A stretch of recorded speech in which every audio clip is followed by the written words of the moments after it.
Hello dear students of class 5th. In this video we are going to discuss chapter 7, that is factors and multiples. Exercise 5. Exercise 5, all the questions will be given in this video except the question 5 and 6. Okay, so one by one we are going to start. First of all, question number 1. First question is, find the LCM of the given number by the prime factorization method. You know what is the prime factorization method. Prime factorization method tells, suppose that we have two numbers 12 and 18 and we have to find out the LCM of these numbers by prime factorization method. So one by one we will find out its prime factors. Suppose that this is 12 divided by 2. 12 is an even number, so it will be divided by 2. 2 6 is 12 divided by 2, 2 3 is 6. So its factors are 2 into 2 into 3. These are called prime factors. Similarly, find out the prime factors of 18 and then follow the procedure of LCM. Okay, so let's start. Question number 1. Part F and part H are given here. Remaining parts you will be solved by yourself. Part F tells us 42, 18 and 24. The factors of 42, first of all divided by 2, 21, then divided by 3, 7. Its factors are 2, 3 and 7. Similarly, 18 divided by 2, 9, divided by 3, 3. Its factors are 2, 3 and 3. Similarly, for 24, first divided by 2, this is 12 divided by 2, this is 6 divided by 2, this is 3. So its factors are 2, 2, 2 and 3. Write these factors in this order: 2 to the power 1 into 3 to the power 1 into 7 to the power 1. Similarly, 2 to the power 1 and here 3 to the power 2, and this is 2 to the power 3 and 3 to the power 1, and then its LCM 2 into 2 into 2 into 3, 2 into 3 into 7. मतलब आप दो तरीके से कर सकते हो. एक तरीका है जो फैक्टर्स कॉमन हैं सबसे पहले आप उनको लिख लें, फिर जो छूट जाते हैं उनको लिख लें. उन सब का प्रोडक्ट क्या होगा? LCM होगा. एक तरीका तो ये होता है. एक तरीका होता है कि आप पहले पावर में लिख लें फैक्टर्स को, जो अभी हम क्वेश्चन नेक्स्ट में लिखेंगे. तो इसका LCM हो जाएगा, इन सबको मल्टीप्लाई करेंगे, 504 will be the LCM of this numbers. In question number 1 part H, this 12, 18, 24 and 36. सबसे पहले हमें इनके factors, prime factors find out करने हैं. 12 prime factors are 2, 2, 3. 18 prime factors are 2 into 3 into 3. 24 prime factors are 2 into 2 into 2 into 3. 36 prime factors are 2 into 2 into 3 into 3. In factors को हम power में लिख लें. तो मैं इसको पावर में लिखता हूं. सबसे पहले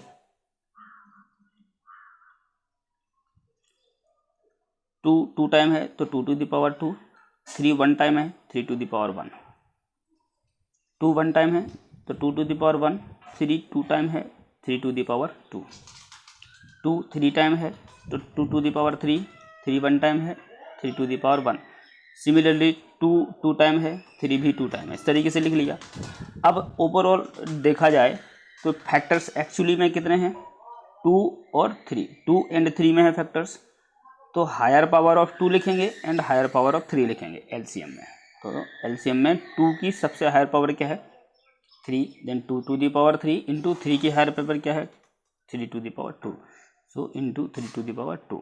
देन 2 का 3 टाइम मल्टीप्लाई करेंगे, 2 2 जा 4, 2 जा 8. 3 का 2 टाइम मल्टीप्लाई करेंगे, 3 3 जा 9, 9 8 जा 72. This is the LCM of this numbers. I hope everything is clear there. पहले हम प्राइम फैक्टर्स फाइंड आउट करेंगे. प्राइम फैक्टर्स के बाद हम उसको पावर में लिखेंगे. एक्सपोनेंट्स इसको कहा जाता है. इसके बाद में higher power of the factor and higher power of the factor का मल्टीप्लाई करेंगे and then LCM will be there. Similarly question number 2, second question is find out the LCM by common division method. Common division method in the sense जो भी numbers हैं इन सभी numbers को आप commonly divide करेंगे। Start करते हैं one by one. Part D is 72 and 96। तो 72 और 96 को मैं एक साथ डिवाइड करता हूँ कॉमनली। सबसे पहले कोशिश करेंगे कि सारे नंबर्स छोटे से छोटे फैक्टर्स से डिवाइड होते जाएं, जब नहीं होंगे तो हम फिर आगे बढ़ेंगे। 2 से डिवाइड किया 72 हो जाता है डिवाइड 36 टाइम, 96 डिवाइड होता है 48 time, again divided by 2 18 times and 24 times, again divided by 2 9 times and 12 times. Now 2 से 9 डिवाइड नहीं होता है 12 हो जाता है, करते जाएंगे। 9 एज इट इज रहेगा, 2 6 या 12, अगेन डिवाइडेड बाय 2 9 डिवाइड नहीं होगा 6 डिवाइड होगा 3 times. Okay, then now 3 divided by 9 divided by 3 times and 3 1 जा 3, अगेन डिवाइडेड बाय 3 1 और 1, लास्ट में 1 आ जाता है। जितने भी ये प्राइम फैक्टर्स बनते हैं इन सभी का हम मल्टीप्लाई कर देंगे तो वो हमारा क्या होगा, एलसीएम। कर देते हैं multiply, 2 into 2 into 2 into 2 into 2 into 3 into 3। Okay, so LCM will be there, multiply कर देंगे, 2 2 जा 4 2 जा 8 2 जा 62 जा 32 एंड 32 9 जा 3 3 जा 9, so 32 9 जा 288। This is the answer of question number 2 part D. Now part G. Part G is 180 384 and 144। Commonly divide करना है। कॉमन डिवीजन मेथड के लिए सबसे पहले 2 से डिवाइड करेंगे, बिकॉज कम से कम कोई भी एक नंबर स्मॉलेस्ट फैक्टर से डिवाइड हो जाना चाहिए। 180 को डिवाइड किया 90 time, 384 192 time, 144 72 times, again divided by 2 45 times, 96 times, 36 times. आप अच्छे से जानते हैं इनको डिवाइड कैसे किया जाता है। अगर कोई डाउट होता है जैसे 192 को नहीं समझ में आ रहा है तो इस तरीके से आप अलग से डिवाइड कर दें 2 से, है ना। 2 9 जा 18, 1 बचेगा, 2 6 जा 12। ठीक है, इस तरीके से आप डिवाइड कर लिया करो, है। तो ये यहाँ 96 आ जाएगा 192। ओके, फिर से 2 से डिवाइड करेंगे, 45 48 18, अब 2 से डिवाइड नहीं होगा, 45 as it is, 24 9 divide by 2 45 12 9। Follow the proper order. तो जितने भी ये फैक्टर्स हमें मिलेंगे इन सभी फैक्टर्स का हम मल्टीप्लाई कर देंगे, then the total product of these factors will be the LCM of these numbers, that is 5760। okay, these are the question number 1 and 2. Two parts are given, remaining parts you will be solved. Now question number 3. Third question is find the smallest number which is exactly divisible by 105 91 and 130। मतलब आपको ऐसा number चाहिए जो इन numbers से divide हो जाए, smallest number. Okay, divisible by these numbers. ठीक है, छोटा सा छोटा नंबर जो इनसे डिवाइड हो जाए, मतलब एक ऐसा नंबर होगा जो इनसे बड़ा होगा, क्योंकि वो नंबर इनसे डिवाइड होना चाहिए। Okay, it means we need to find out the LCM of these numbers. So similarly we will follow the common division method. First of all divide by 2, then 3 5 7 and 13, एक एक बार check करते जाएंगे और divide करते जाएंगे। Okay, last में जो सारे फैक्टर्स मिलेंगे उन सभी फैक्टर्स का हम मल्टीप्लाई करेंगे तो हमें एलसीएम मिलेगा। यही एलसीएम वो हमारा स्मॉलेस्ट नंबर होगा। अब अगर आप इस नंबर को इन नंबर्स से डिवाइड करते हो तो ये जो नंबर है आपका 2730, ये कम्प्लीटली डिवाइड हो जाएगा। Hence we can write here the smallest number is 2730। Okay, this is the answer of question number 3। Similarly question number 4, fourth question is 3 bells in the church toll at interval of 15 18 and 45 seconds respectively. After how many seconds will a 3 bell toll together? मतलब 3 bells हैं, पहली bell A, bell B and bell C. Bell A 15 second में एक बार बजती है, bell B 18 second में एक बार बजती है, बेल सी 45 सेकंड में एक बार बजती है। तो ये कितने सेकंड्स बाद एक साथ बजेंगे? इट मीन्स जैसे 15 सेकंड में बेल ए बजती है, 15 में एक बार बजेगी, फिर 30 में 2 बार बजेगी, 45 में 3 बार बजेगी, 60 में 4 बार बजेगी, 75 में 5 बार बजेगी, 90 में 6 बार बजेगी। ओके, इसी तरीके से जो 18 सेकंड में जो बज रही है वो बेल बी है, 18 में एक बार बजेगी, 36 में 2 बार बजेगी, 54 में 3 बार बजेगी। इस तरीके से अलग अलग सेकंड्स में टाइम पे बजती जाएंगी। तो एक टाइम ऐसा होगा जो एक ही टाइम पे तीनों बेल एक साथ बजेंगी। इसका मतलब है कि एक ऐसा नंबर होगा जिसमें 15 का, 18 का एंड 45 का डिवाइड हो जाना चाहिए। It means we need to find out the LCM। So simple similar procedure से कॉमन डिवीजन मेथड से हम इनका LCM फाइंड आउट करेंगे सबसे पहले, और LCM हमें मिलेगा इन सभी फैक्टर्स का मल्टीप्लाई कर देंगे, 2 × 3 × 3 × 5, then it is 90। It means after 90 second और in 90th second all the 3 bells toll together. तो हम यहाँ लिख देंगे कि हैंस आफ्टर 90 सेकेंड्स, आफ्टर की जगह इन 90 लिखो, इन 19th सेकेंड, इन 90th सेकेंड, क्या लिखेंगे? इन 90th सेकेंड। ओके, और इन 90 seconds 3 bell tolls together. After 90 नहीं लिखना है, इन लिख दीजिएगा वहाँ पे।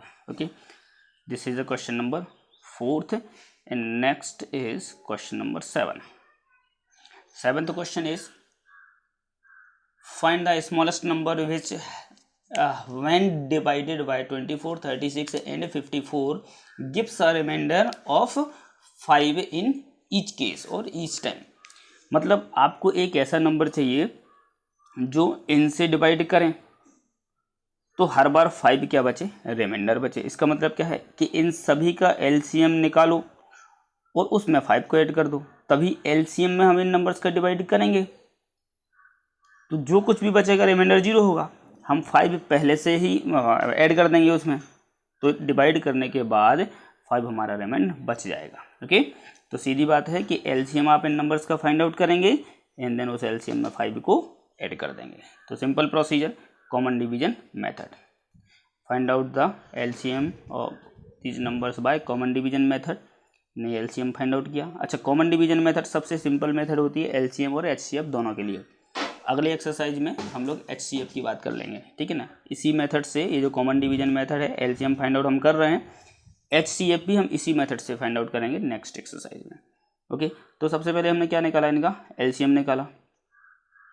तो LCM निकालने के बाद 5 को ऐड कर देंगे, तो रिक्वायर्ड नंबर, ये तो आपका LCM हो जाएगा +5। देन इन दोनों को मल्टीप्लाई करने के बाद में इनका मल्टीप्लाई आएगा 216 और +5 ऐड करेंगे, है ना। तो 216 में अब यहाँ पर 5 ऐड करेंगे, ये आधा अधूरा है, तो 221। तो हमारा आंसर कितना हो जाएगा? 221। आई hope everything is clear. Similarly कुछ नहीं करना है, आप पहले LCM फाइंड आउट करेंगे, उस LCM में आप 5 को ऐड कर देंगे, तो 221 हमारा आंसर आ जाएगा। ये 216 इन दोनों का LCM हुआ, तीनों का। इसके बाद में हमें 5 ऐड करना है, तो मैंने 5 ऐड किया, तो आपका आंसर हो जाएगा 221। ओके, नाउ क्वेश्चन नंबर मैंने यहाँ लिख दिया है कि question 5 and 6 you will be solved. Question 5th 6th question will be solved by the student. I hope all the questions are clear. मेरे ख्याल से कोई डाउट अब इन क्वेश्चंस में नहीं होना चाहिए। आप इसी वीडियो में से ही इन क्वेश्चंस को सॉल्व कर लीजिए। थोड़ा सा करेक्शन यहाँ पर था, मैंने करेक्शन कर दिया है, ठीक है। Question 4th and 5th and 6th आपके लिए छोड़ा है, उसको कर लीजिएगा। नेक्स्ट क्लास में आपका एक्सरसाइज 6 हो जाएगा। Thank you students, all of you, have a nice day.